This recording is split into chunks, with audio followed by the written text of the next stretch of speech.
Today is November 18, 2024.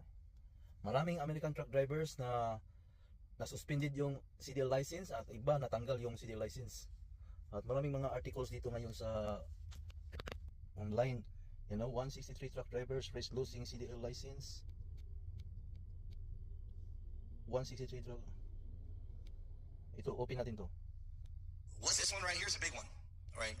If you guys haven't seen this, I've had about 100 people, truck drivers, I assume, send me this article from CDL Life.